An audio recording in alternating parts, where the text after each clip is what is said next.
It will be the first unisex ring I have ever done. One girl was like, oh, it's the worst when I see that link snapped off just to create those corners very accurately. You can share this one on a couple. Okay. Hello guys and welcome to my YouTube channel.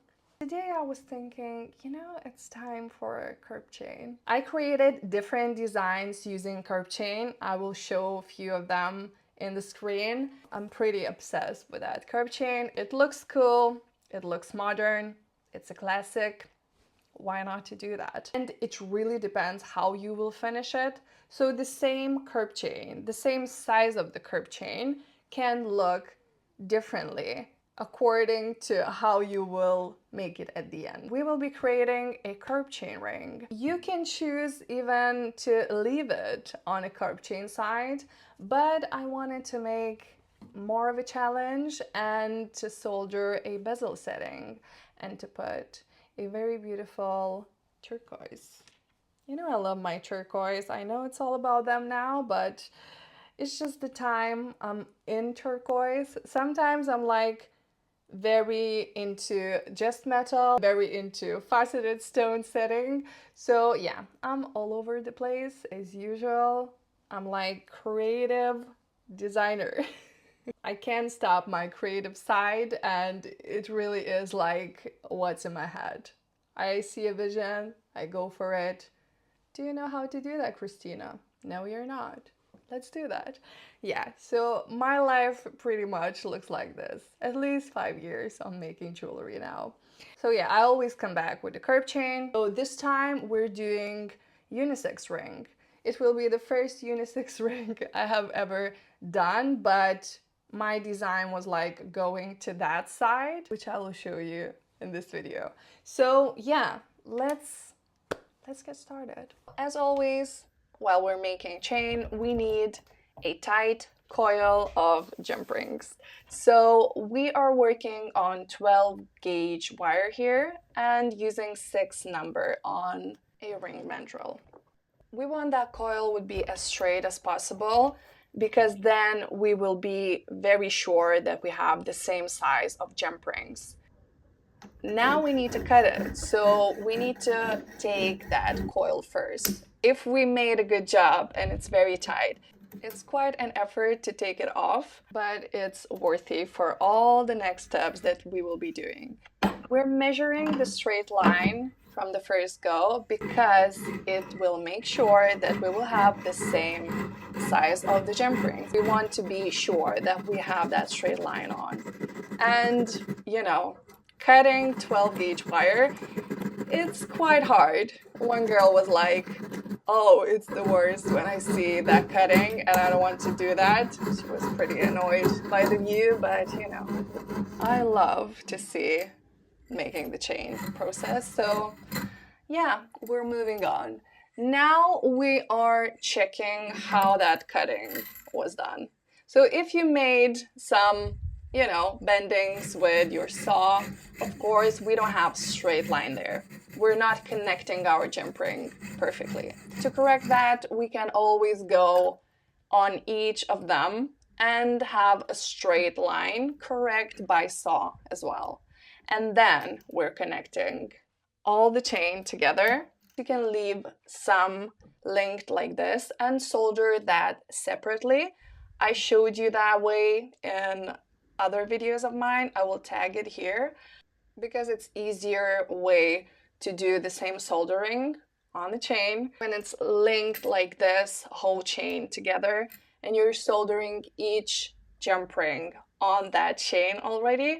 It's quite tricky sometimes because you have to make sure that you have all connections in front of you and you're soldering all them like this. The heat can be tricky as well in this step. If you haven't done chains or maybe you don't have that much practice on them, I would suggest go step by step and don't do this like this because it's quite tricky if you haven't done that before. And the main thing when you are trying to do it this way, we want to make sure that the heat is at the joint part. Our connection and both parts has to reach same temperature that our solder would melt in that connecting part. We have to be very focused on the step because we don't want that solder will mess around all our chain or melt in different parts of it. I'm using balls when I'm soldering. That's why we are very good on taking them off. And as you know, I'm always like, use less of solder. But this chain has to be soldered so good that in advance I'm using more solder, that I would be so sure that all the links are soldered correctly. Then I'm making, of course, bigger job to get rid of all that solder I don't want. And actually, when we are doing a filing, we are hardening the places where that solder was used because it's the weakest part of the joint. And when we're starting to twist the chain, it can snap and be like right open. And actually, it was the first time that I haven't had any link snapped off, which, you know, you come and correct. There are ways how to correct everything, how to fix everything. That's the practice talking. I had quite good twisting on this one. Now we need to solder everything in one line just because we need to make a ring out of it. So on this part, we are using solder in places where each link connects with each link. And we don't want a lot of solder in this part because it will be hard to take it out. So here we're using as less solder as possible. And for that, I was using very small, tiny balls and putting them like this. Sometimes I choose to make that step one by one. Sometimes I'm soldering, heating everything up, and then coming with the solder. It depends on the things that you're working on. So always make sure you're choosing the making way, that it's controlled and it's suitable for you, because everybody's doing jewelry differently. Trust me, I know. A lot of things that works for others doesn't work for me. Don't let your frustration get to you if some kind of way is not working for you. You will find your own way, just practice more and experiment more. I'm just giving you options here, how you can make it.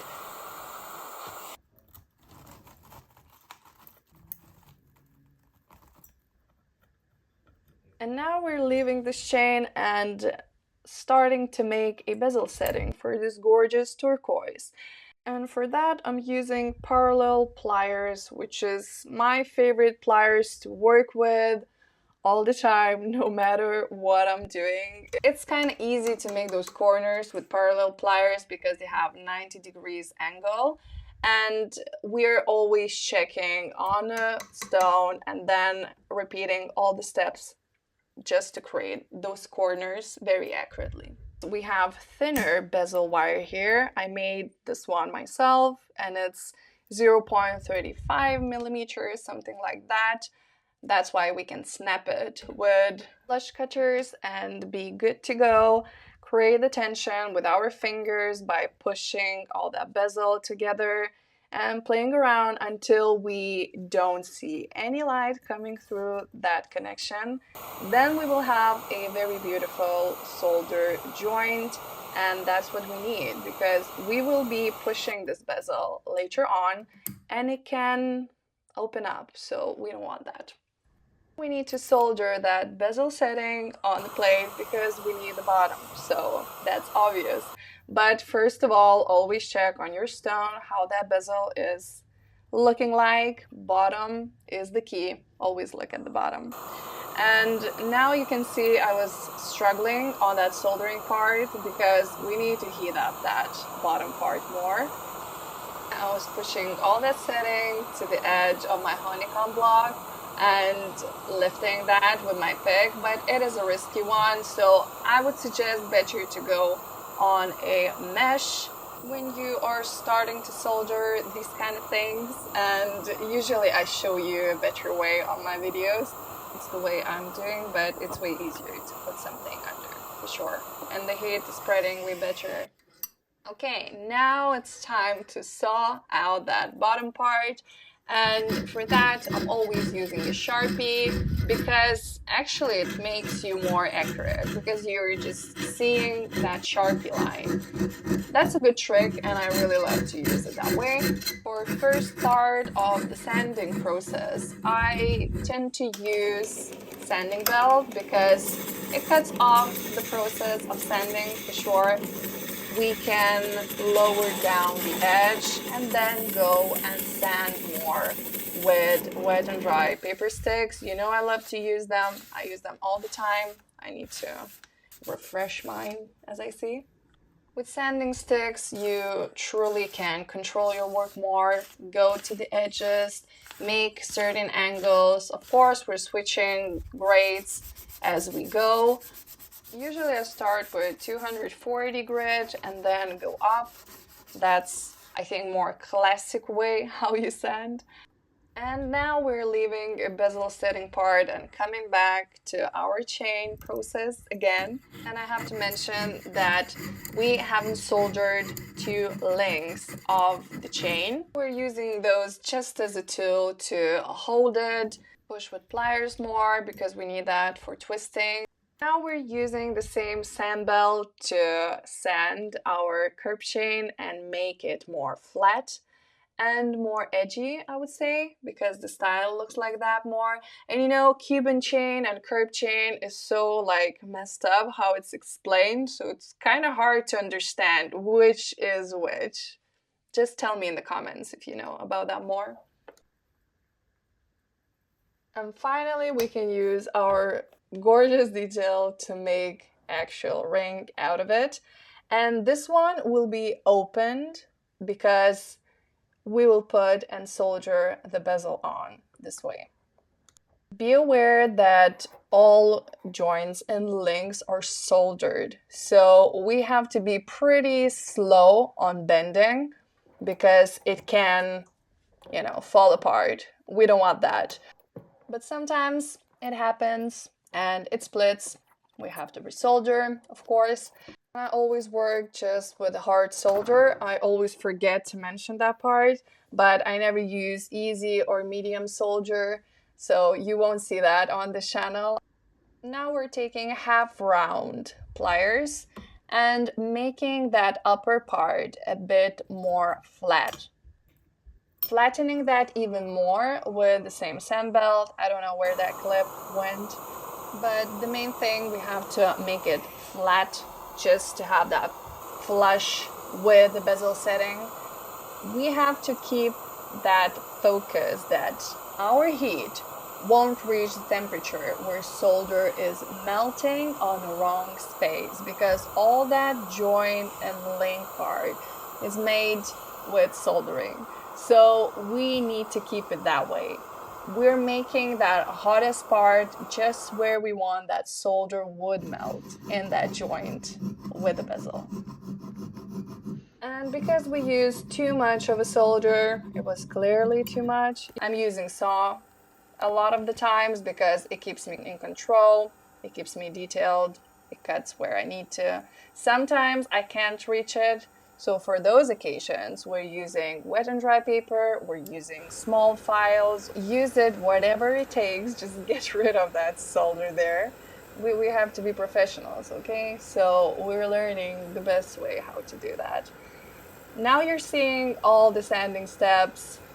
Maybe not all because I'm switching through more grades of wet and dry paper, but it would be very boring to see all of that. But you have to go through grades still and then come to compounds if you want that high mirror shine, which I wanted for the bezel. I kept the texture going on the band, so I wasn't pushing that hard, and keep that texture on because it really looked cool, and you will see that more later on. So I always go with harsher abrasive, usually with wet and dry. I'm making my own mandrels out of it. We have so many things in the market, you can get lost pretty quickly there. But I always can recommend just make your own mandrel from wet and dry, or if you know better ways how to do that and it's easy to maneuverate, hop in the comments, tell us more about it, and maybe we'll try it out on this channel too. And you saw how I went through a few compounds. I used Tripoli, I used Rouge, the red one is Rouge, and it's very classic. Maybe it's boring, maybe it's old school, I don't know. It works. I like Tripoli because it's very harsh abrasive. So yeah, it keeps the shine going, I would say like this.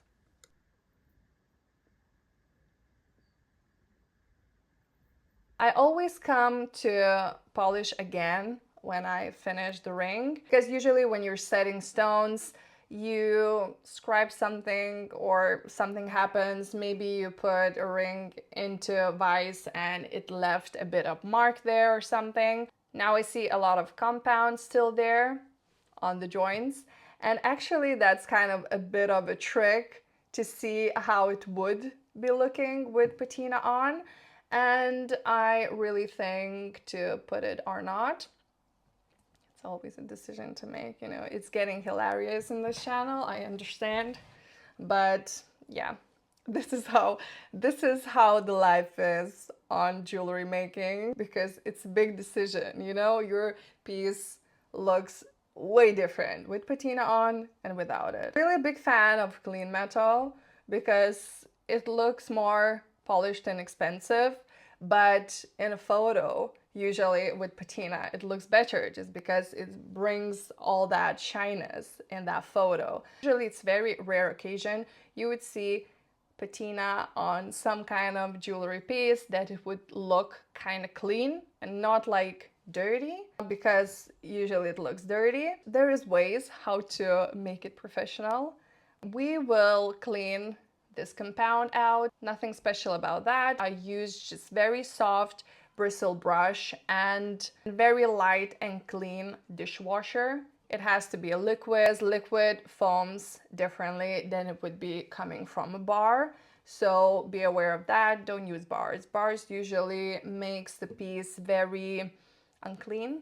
So yeah, liquid, foam, and we go.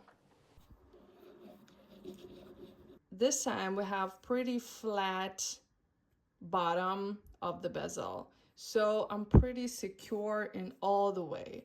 This won't get in the way because we will put that in a vise, but we don't want to squish it. We need something to be soft and still cover and hold.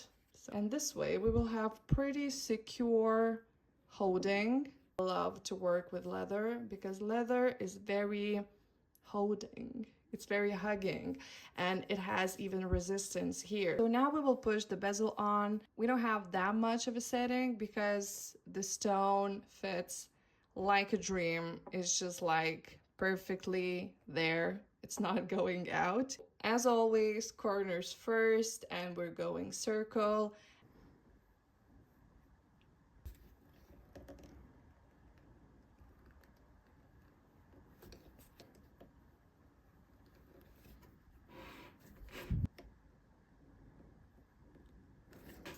After setting the stone with a pusher, I went and hammered that with a hammer, which I showed you in previous videos of mine, so check that out. I will tag it, how it looks like.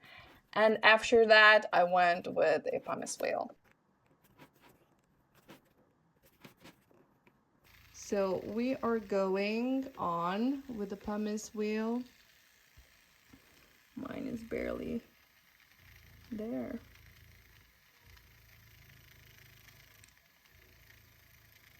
And we're just gliding.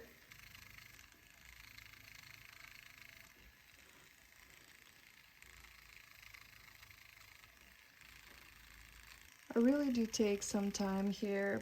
Better it will look, more polished it will look, even corners we will have. So it is important to not to rush when you're setting stones. Okay, I will play a bit more with this one and I will show you the final result.